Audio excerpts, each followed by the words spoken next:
పల్లా రాజేశ్వర రెడ్డి గారు, ఇదే ప్రాంతానికి చెందిన మరో మాజీ మంత్రివర్యులు గౌరవనీయులు కొప్పుల ఈశ్వర్ గారు,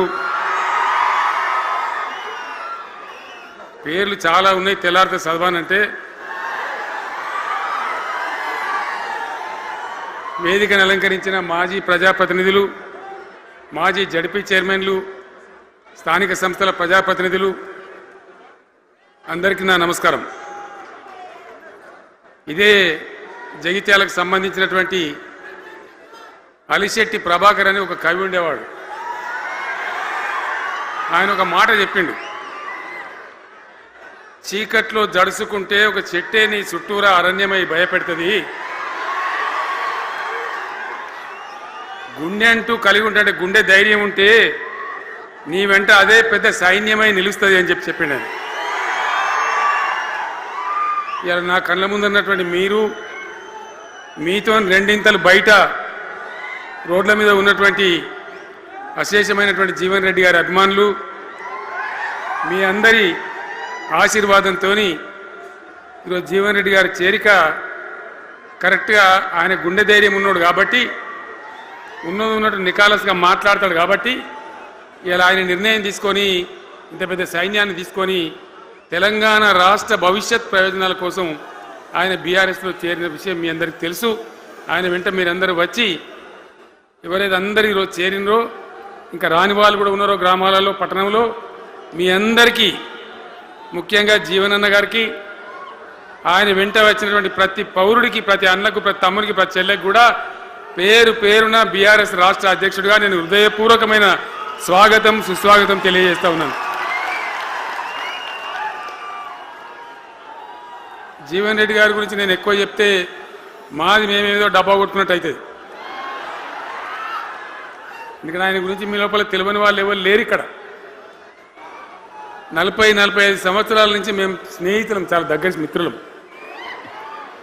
వారు చెప్పిన వారి ఉపన్యాసంలో భిన్న రాజకీయ సిద్ధాంతాల వల్ల విడివిడిగా పనిచేసినాం, కానీ మా స్నేహితంలో ఎప్పుడు లోపం లేదు. చాలా చాలా బాధలు, మంచి చెడ్డ సుఖాలన్నీ కలిసి పంచుకునే వాళ్ళం, అభిప్రాయాలు కూడా కలిసి పంచుకునే వాళ్ళం. బాబు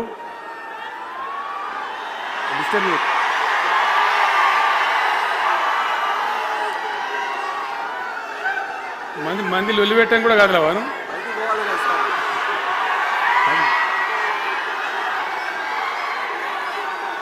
చాలా కలిసి పనిచేసినాం. ఆయనకుండే నిబద్ధత, ధైర్యంగా ప్రజా జీవితంలో పనిచేసిన పద్ధతి ఎంతమందికో చాలామందికి ఆదర్శంగా నిలిచినటువంటి వ్యక్తి. జగిత్యాల్లో ఆయన పుట్టి పెరిగి రాజకీయంగా చాలా పెద్దవాడు అయినాడు మీ అందరి దీవెనతో. కానీ ఒక జగిత్యాల్లోనే కాదు, ఆయనకు పాత కరీంనగర్ జిల్లా వ్యాప్తంగా, అట్టనే పొరుగున ఉన్నటువంటి అనేక జిల్లాలలో చాలామంది జీవన్ రెడ్డి గారి అభిమానులు ఉన్నారు. చాలా మంది. మీరు లొల్లి పెట్టకుండా మీ ఫోటోలే బయటికి పోతున్నాయి.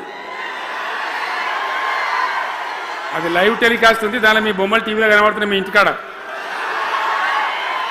లొల్లి పెట్టకుండా ఇక సెట్ అయిందా?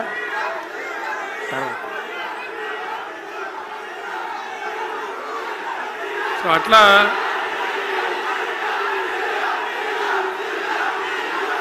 Please please please please